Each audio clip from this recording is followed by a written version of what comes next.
Pemirsa, pimpinan Dewan Perwakilan Rakyat Daerah atau DPRD Kabupaten Bantaeng akhirnya dilantik secara resmi untuk masa jabatan 2019 hingga 2024. Pelantikan digelar di gedung DPRD Bantaeng dan disaksikan langsung Bupati Bantaeng Ilham Azikin.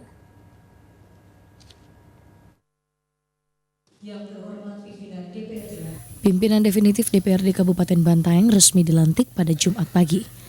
Pelantikan turut disaksikan langsung oleh Bupati Bantaeng Ilham Azikin dan segenap anggota DPRD Kabupaten Bantaeng.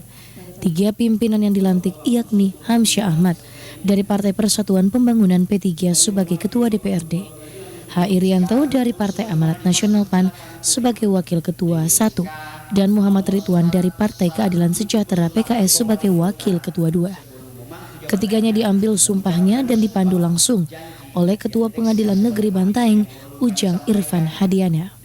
Bupati Bantaeng, Haji Ilham Azikin, yang hadir dalam pelantikan tersebut menyampaikan ucapan selamat 3 pimpinan yang dilantik. Ia berharap sinergitas semakin terjalin dan kuat antara eksekutif dan legislatif.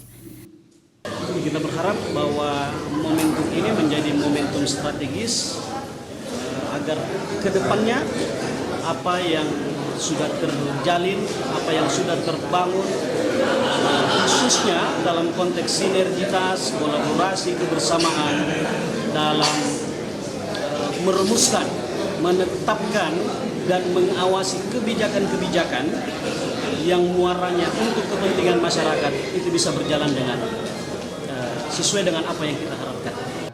Sementara itu, Ketua DPRD Bantaeng meminta agar seluruh anggota DPRD mampu menjaring aspirasi masyarakat dan membangun sinergitas yang baik dengan semua elemen masyarakat.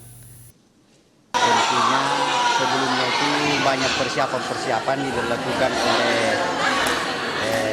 DPRD bersama dengan instansi terkait OPD di masing-masing untuk bersama dengan mitranya masing-masing di setiap komisi. Hamsyah Ahmad sebelumnya menjabat Ketua Sementara bersama Pratita Nareswari Putri sebagai Wakil Ketua Sementara.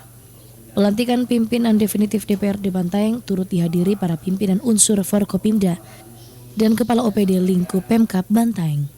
Dari Kabupaten Bantaeng, Muhammad Irsandi, Celebes TV.